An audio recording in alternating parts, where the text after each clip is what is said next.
With the recent release of very large, very capable open-weight AI models from China, the world has been abuzz about who should be able to run these models, as well as should companies and citizens in the US trust these models that come from China. And with all of this, there are a ton of questions and misconceptions that arise. So in this video, I'm going to answer these questions. Who is creating AI models? How do they create them? How do we access and run those models? What are open-weight models? And if I use a Chinese model, does my data and prompts go to China? And finally, what are the real risks of using AI models we did not create? And in this video, I'm gonna break all of that down. I'm gonna answer these questions, clear up any misconceptions, and really, I'm trying to make this the most accessible explainer video I have ever created. Ideally, you'll be able to share this with anyone you know, even people who are non-technical, to really help them understand this wild world of AI. If that sounds good, let's dive in. My name is CJ. Welcome to Syntax.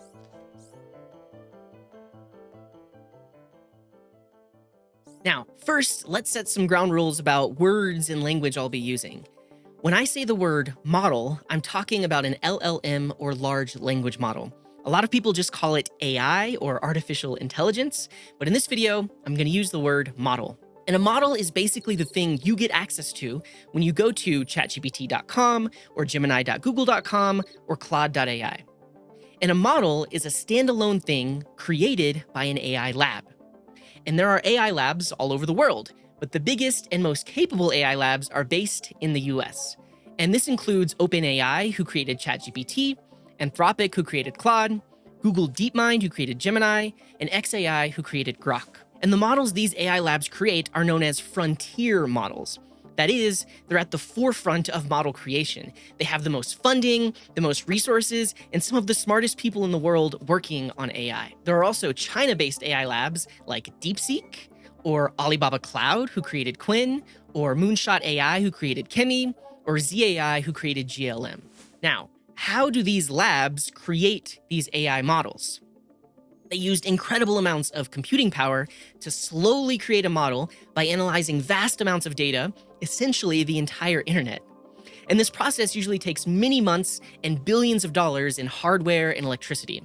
But the end result of all of that analyzing and processing is a single standalone model file that essentially has internal representations of every piece of data it analyzed throughout that process. And that model file can do one thing: predict the next word. Essentially, every interaction you have with a model happens by breaking down your prompt, predicting what word might come next in the response, then appending the predicted word back into the prompt, repeat, repeat, repeat, until you get a full answer from the model. Now, it's important to note that the end result of all of that upfront analyzing of all of that data is a single file that predicts words. It's not a server farm, it's not a computer, it's not a program running on a computer. It's a file with trillions or billions of numbers inside of it. Now, if you're not familiar with this file metaphor we use in computers, think about your camera roll on your phone. Every single photo you take is a file. It's an individual thing that you can send to other people or open up on your phone. That's a file. And these models are also files. They're just a particular kind of file that's very large and have a bunch of numbers inside of them. Now, this is the key distinction to make because the model file itself is not connected to the internet. It was essentially created by analyzing the occurrence and relationships of every word on the internet. And so the model file has all of that information embedded inside of it as a collection of numbers. You could think of it like an encyclopedia that predicts words, but it's not connected to anything. It can't access the internet. It is literally just a file that, when run through some other program, predicts words. Now, the process of creating these models and analyzing all of this data is where a lot of the news is coming from. Because when you slurp up all the data from the internet, there's going to be a lot of copyrighted works in there, as well as works from news organizations or individual blogs or musicians or artists. And they didn't necessarily agree up front that their data could be used to create this model file. And these models were not only trained on all of the data that exists on the internet, but also trained on more curated or synthetic data. And this is where this idea of distillation comes in. It's essentially where you can prompt a model to see how it responds, then save that response in its own file. So these AI labs create these data sets of questions and answers, and some of those questions and answers come from an existing model.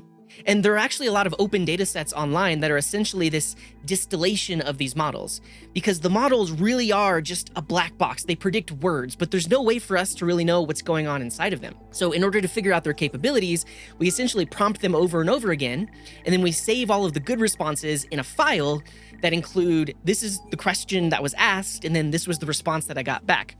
We can then further tweak and fine-tune the numbers that are already inside of our model using that data. And this process is known as distillation. And some AI labs are accusing other AI labs of distilling their models. Now, distillation typically violates the terms of service of a given provider of an AI model. And in their terms, they typically say something like, you should not be using the output of our models to create, tweak, or fine-tune your own models. And that is happening. But what's extremely hard to do, if not impossible, is to determine if some distilled work from some model was used to create, tweak, or fine-tune some other model. You can, of course, poke and prod and compare the outputs of one to another to see that, oh, they respond in a similar way. And the owners of these AI labs can watch their network traffic to see who's making requests to these models to maybe pin it on some other company. But that's the extent of it. Really, why all of this stuff is so cloudy and why it's so hard to judge is these models are black boxes. There's no way for us to figure out what's actually inside of them. So that's who's creating the models and how they create them. Now let's talk about how you get access to these models, because you can get access to them in various ways. And one of the first main ways that people get access to these models is via what I'm going to call a restaurant or a closed model. And so essentially, when you go to a restaurant, the restaurant owns that entire experience. You order from their menu, the kitchen makes it, they have chefs that they trust, you then eat your food, pay, tip your waiter, but overall, the restaurant is in full control of that experience.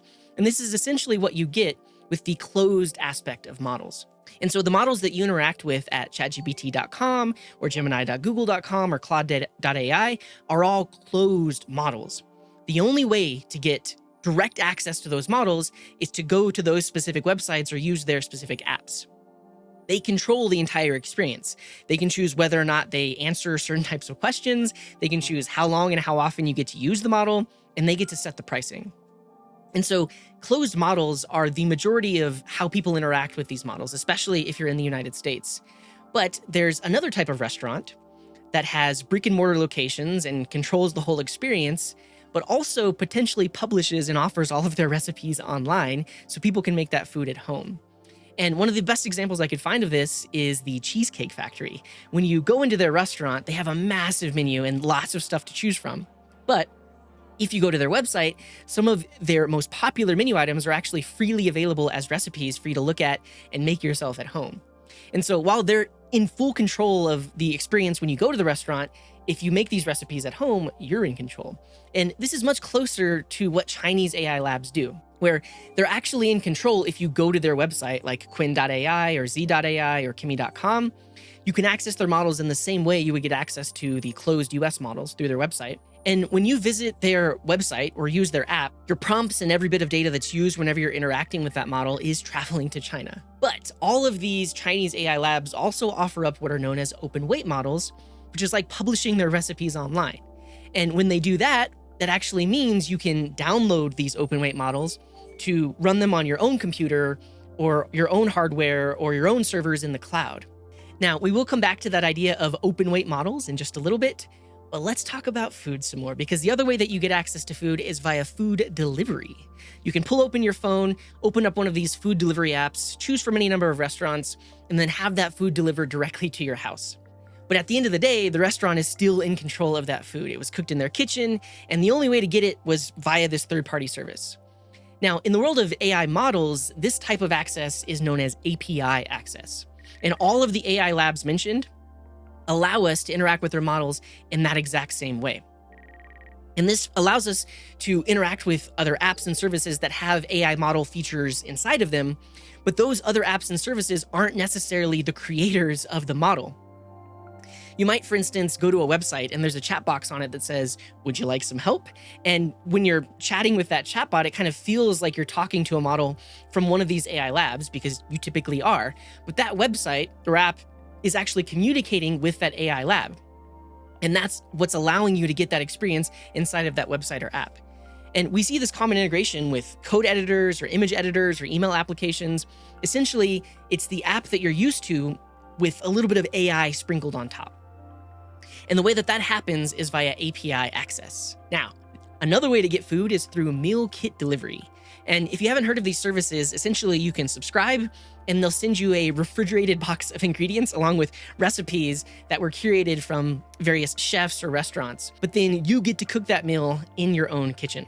And so in this scenario, the restaurant or the chef isn't necessarily in control of what you do once you get the ingredients, but they have controlled the experience up to that point. And this is much closer to the idea of open weight models. Some AI labs make it so that other companies and people can take that model and then run it on their own systems. And then they provide API access to end users and applications. And one of the biggest examples of this is Microsoft Foundry. They actually give you API access to many different open weight models when you sign up for their service. And so if you go to ai.azure.com, you actually can get access to GLM 5.2 or Kimi K 2.5, which are all models that were created by Chinese labs. But when you're interacting with those models, none of your data is actually traveling to China. Your data is only traveling between you and Microsoft or whatever company is hosting these open weight models.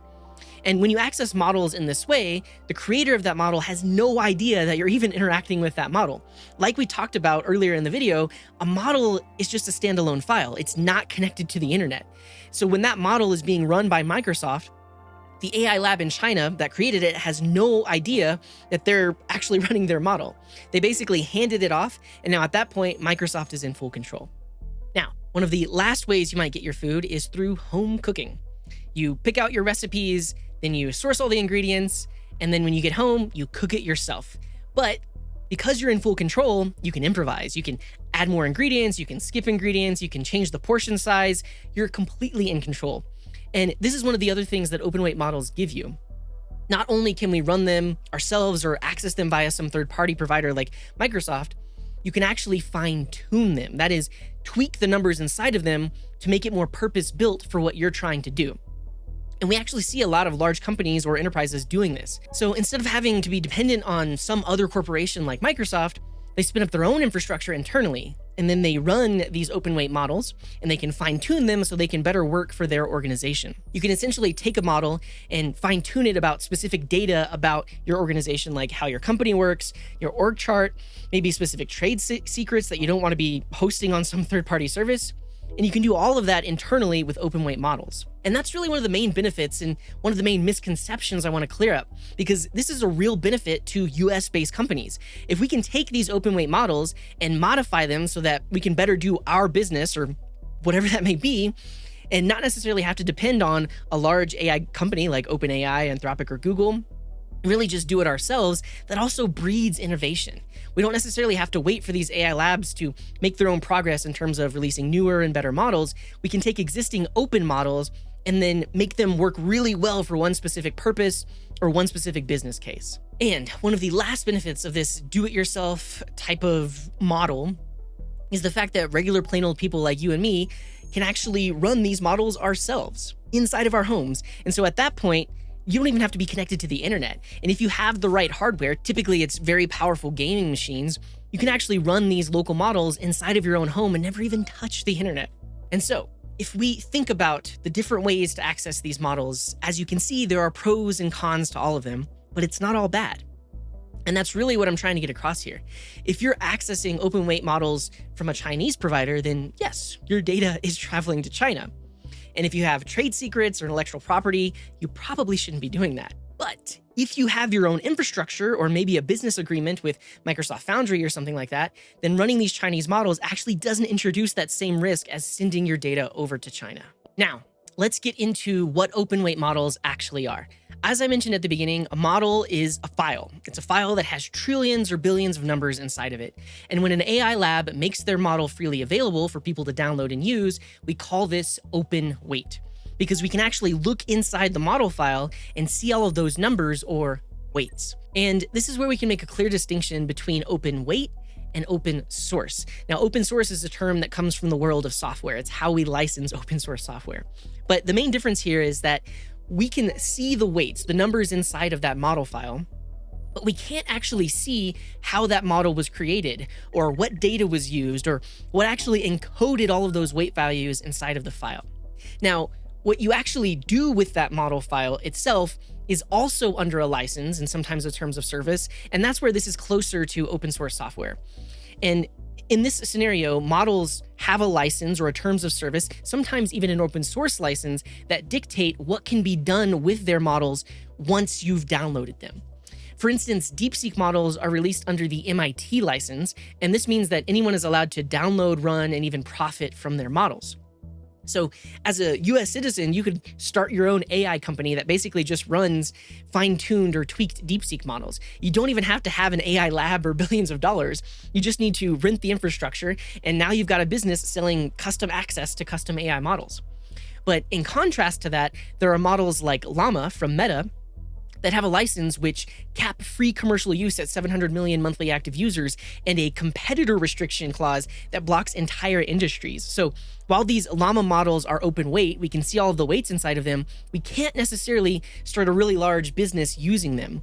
And if we work in certain industries, we're not really supposed to use those models either, because that would be violating their terms of service.